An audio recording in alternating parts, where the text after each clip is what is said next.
अस्सलाम वालेकुम।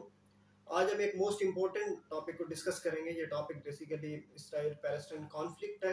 इसकी सिग्निफिकेंस इसलिए भी ज़्यादा है कि आज पैलेस्टाइन के ऊपर इसराइली मज़ालिम की एक इंतहा हो चुकी है। इनफैक्ट एक नई दास्तान रकम की जा रही है। और अगर हम दुनिया को देखें, पर्टिकुलरली हमारी जो मुस्लिम वर्ल्ड है, they are looking like silent spectator, और किसी भी किस्म की कोई खातिर खा प्रैक्टिसेबल इनकी तरफ से ना सोल्यूशन नज़र आ रहे, ना ही कोई स्टेप्स नज़र आ रहे। सो ये कॉन्फ्लिक्ट स्टार्ट कैसे हुआ, इसका ओरिजिन क्या है, देन इसकी कॉजेज क्या है, इस कॉन्फ्लिक्ट में क्या क्या स्टेजेस आए, क्या क्या इसमें इवेंट्स आए, देन इसके लिए क्या क्या डिप्लोमेटिक एफर्ट की गई कि इन कॉन्फ्लिक्ट को पीसफुली रिजॉल्व किया जाए। और एट द एंड हम देखेंगे कि इनके दरमियान क्या इश्यूज इमर्ज हुए और क्या उन इश्यूज की रियलिटी है। सबसे पहले हम स्टार्ट करेंगे इस कॉन्फ्लिक्ट का आगाज कहाँ से हुआ। This conflict were started right after the establishment of state of Israel, जो कि पहली ज्यूइश स्टेट थी जिसको 14 में 1948 में एस्टेब्लिश किया गया। ये वो ज्यूज थे जो दुनिया भर से परसिक्यूटेड ज्यूज थे, जिनको एक स्टेट लैंड प्रोवाइड की गई under the umbrella of Britishers. तो वो वहाँ पे सेटल हुए, बट उनकी सेटलमेंट इस तरह नहीं थी कि वो एक उनकी अपनी सरजमीन थी या उनको एक अलग सरजमीन दी गई। इनफैक्ट पैलेस्टीनियन जो अरब पैलेस्टीनियन से उनको डिस्प्लेस करके वहाँ पे जगह दी गई। एक अंदाजे के मुताबिक मोर देन 0.7 मिलियन पैलेस्टीनियन को डिस्प्लेस किया गया, और उसके बाद उनको वहाँ पे ये स्टेटहुड या वहाँ पे रियासत दी गई। और ये जो पैलेस्टीनियन है, कुछ इनमें से जॉर्डन में चले गए, कुछ इनमें से सीरिया में, कुछ लेबनान में, और कुछ इजिप्ट में चले गए। सो ये इनकी तब सूरत हाल बनी। तो right after the establishment of Jewish state वहाँ पे एक रेजिस्टेंस या struggle against the Israel start होगी। सो उसके बाद क्या क्या एफर्ट्स की गई और क्या क्या इवेंट्स हुए, इस पे हम नज़र डालते हैं।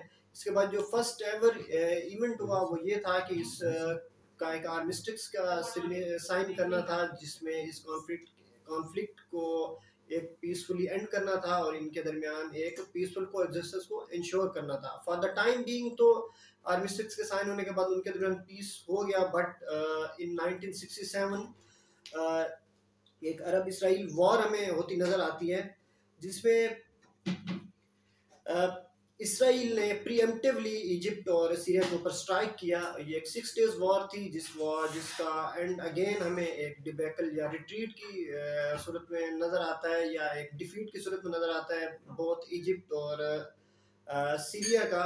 इसमें हमें गोलन हाइट्स पे इसराइल कब्जा करता नज़र आता है, सिनाई पेनिनसुला पे नज़र आता है। इनफैक्ट इसमें हमें वेस्ट बैंक जाता नज़र आता है, अरब ईस्ट जेरूसलम जाता नज़र आता है। सो अब जब हम ये सब देखते हैं तो इनफैक्ट हमें 6 डेज वॉर की एक डिफीट होती नज़र आती है।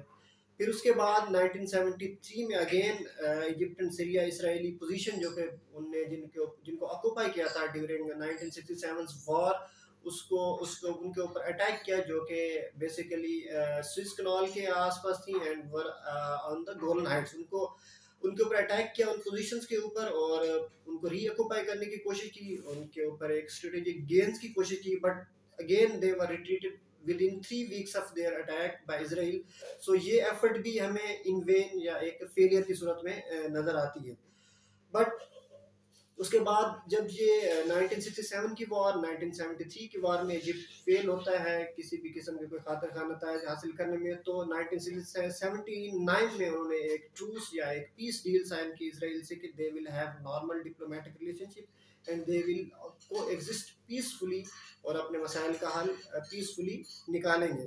सो उसके बाद इनके दरमियान कोई एज सच झड़प या कोई इस तरह का कोई वॉर या कॉन्फ्लिक्ट होता नजर नहीं आता।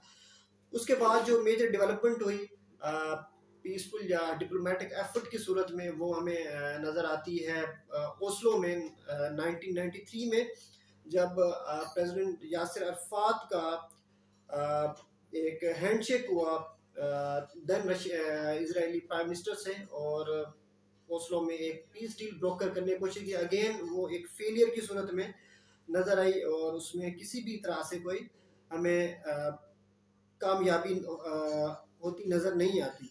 सो उसके बाद हम देखें तो 2000 में कैंप डेविड अकॉर्ड की कोशिश की गई, जब then American president Bill Clinton ने एक डील ब्रोकर करने की कोशिश की बिटवीन पैलेस्टाइन एंड इसराइल।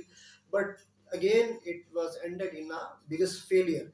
सो उसके बाद हमें एक अरब प्लान नजर आता है 2002 का, जब अरब्स ने एक प्लान ऑफर किया इसराइल को कि अगर वो रिट्रीट करते हैं प्री 1967 बॉर्डर्स की तरफ और एक टू स्टेट सोल्यूशन की तरफ जाते हैं जो प्री 1967 के बॉर्डर्स पे मुश्तमिल होगा, तो they will have normal relationship, they will have greater and friendly diplomatic relationship and they will exist को एग्जिस्ट पीसफुली। बट अगेन हमें ये इसके किसी भी किस्म के खातर का पॉजिटिव नतायज नजर नहीं आए और कॉन्फ्लिक्ट रहा।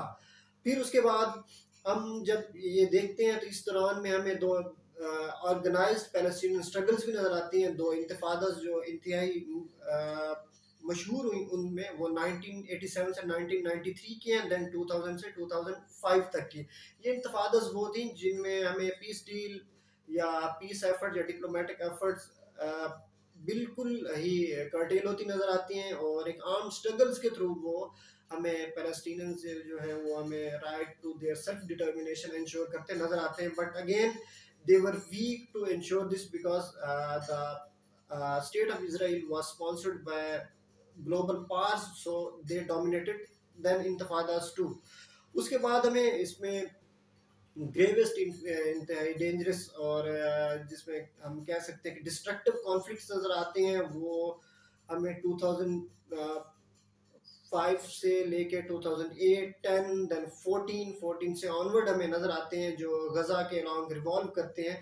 इसमें Hamas and state of Israel के दरमियान डेवस्टेटिंग हमें लड़ाइयाँ ये नजर आती हैं। इनफैक्ट जो इनमें डोमिनेट करती नजर आती है वो स्टेट ऑफ इसराइल है, जो कि अपनी डिस्ट्रक्टिव स्टेट पावर से ब्रूट फोर्स यूज करते हुए इस पैलेस्टीनियन की परसिक्यूट करती नजर आती है।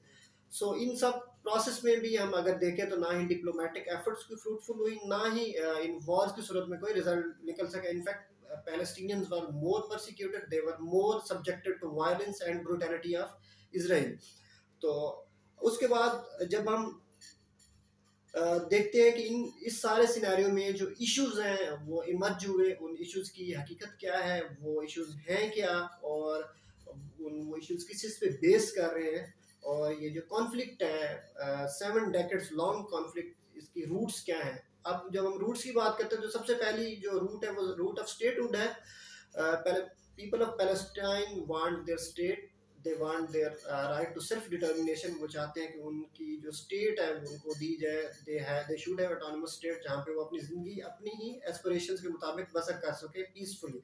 सो ये स्टेट वो चाहते हैं कि प्री 1967 के बॉर्डर पे मुश्तमिल होनी चाहिए, जिसे हम टू स्टेट सोल्यूशन का नाम देते हैं। सो ये टू स्टेट सोल्यूशन बेसिकली एक इशू है बिटवीन पैलेस्टाइन और इसराइल के दरमियान। अगर हम Palestine Israel and the rest of the world कहें, जिसे मेजॉरिटी या डोमिनेंट मुस्लिम वर्ल्ड है उसका कहें, तो ये टू स्टेट सोल्यूशन हमें उसमें नजर आता है।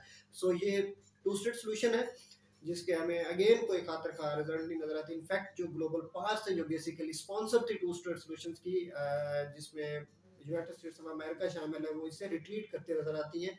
इनफैक्ट वो इसकी जो बेसिस है उसको तबाह करती नजर आती हैं या उसको अंडरमाइन करती नजर आती हैं। देन हमारे पास जो सेकंड इशू है वो सेटलमेंट्स का है। मोर देन 6.5 मिलियन जो पैलेस्टीनियन है वो डिस्प्लेस हो चुके हैं। their land were snatched from them and they are out of their original settlements, और वो रिफ्यूजीज कैंप्स में हैं। रिफ्यूजीज कैंप्स कुछ जॉर्डन में है, कुछ लेबनान में है, कुछ इनफैक्ट इसराइल में है, और कुछ सीरिया में है, देन कुछ उसके सराउंडिंग एरियाज में। सो इन सेटलमेंट कैंप्स में they want their homeland back, और वो वहाँ पे अपनी आज़ाद ज़िंदगी बसर करना चाहते हैं। But Israel is not willing to entertain them with their lands or with their right to self determination। सो ये सेकंड इशू है सेटलमेंट का, जिसकी इस कॉन्टेंशियस इश्यूज की वजह से कॉन्फ्लिक्ट जो है वो आए दिन हमें देखने में मिलता है। देन हमारे पास इशू ऑफ जेरूसलम है। पीपल ऑफ जो जेरूसलम है इसमें पर्टिकुलरली जो ईस्ट जेरूसलम है, it contains sacred places for Christians, Judaism and Muslims. So the people of Palestine wants that they should have their state which should have East Jerusalem as their capital। So जब Israel की बात करते हैं, they want undivided Jerusalem as their capital. So ये एक कॉन्टेंशियस issue है Jerusalem का जो उनके दरमियान है। अगेन कॉन्फ्लिक्ट जो है वो इस पे भी बेस कर रहा है और इससे भी कॉन्फ्लिक्ट जो है वो इमर्ज करता नजर आता है। एट द एंड हम जब इसमें देखते हैं तो इसमें हमें जो आर्म स्ट्रगल है उसके ऊपर भी इश्यूज नज़र आते हैं कि जो पीपल ऑफ पैलेस्टाइन है, particularly those who are following the ranks of Hamas, वो चाहते हैं कि they have their legitimate right to have arm struggle against the occupants, जो कि इजराइली है बेसिकली, कि वो उसके अगेंस्ट आर्म स्ट्रगल करें, जो कि उन्हें यूनाइटेड नेशन कन्वेंशन के थ्रू एक अलाउंस है जिस चीज़ की वो आर्म स्ट्रगल के थ्रू अपना जो होमलैंड है, अपना राइट टू सेल्फ डिटर्मिनेशन है, वो उसको सिक्योर करना चाहते हैं। सो वो भी ये कर रहे हैं। सो इस सारे सिनेरियो में जब हम 5-6 फैक्टर्स को देखते हैं तो ये 5-6 फैक्टर्स मिल के इस सूरत हाल तक लेके आए हैं जो कि पूरे खित्ते को एक अपनी जंग की आग में लपेटना चाहती है, और जो एक इनफैक्ट एक हमें थर्ड वर्ल्ड वॉर की तरफ लेके जा सकती है। गॉड फॉरबिडिंगली ऐसा ना हो, बट इसी तरह ऐसा होता नजर आ रहा है। सो उम्मीद है कि ग्लोबल कम्युनिटी जो है वो अपना रोल प्ले करेगी, पर्टिकुलरली जो अरब किंगडम्स हैं, they have clout in western capital as well as in Muslim capitals. So वो अपना लीवरेज जो है इसको यूज़ करेंगे और वो परसुएट करेंगे दीगर ममालिक को कि वो इसराइल को सबसे पहले उसकी जो ब्रूटैलिटी है वो उसको रोकने के, देन उसके बाद इस इशू का एक पीसफुल सोल्यूशन निकालें। सो ये थी हमारी आज की डिस्कशन। उम्मीद है कि इसमें से आपको वैल्यूएबल इंफॉर्मेशन मिलेगी। सो आप उस इंफॉर्मेशन को उसके ऊपर आप फीडबैक दे सकते हैं ताकि हम अपनी जो एक एनालिसिस है या हमारी जो ये एक एक्टिविटी है उसको हम फर्दर वैल्यूएट कर सकें, इम्प्रूव कर सकें। Thank you very much.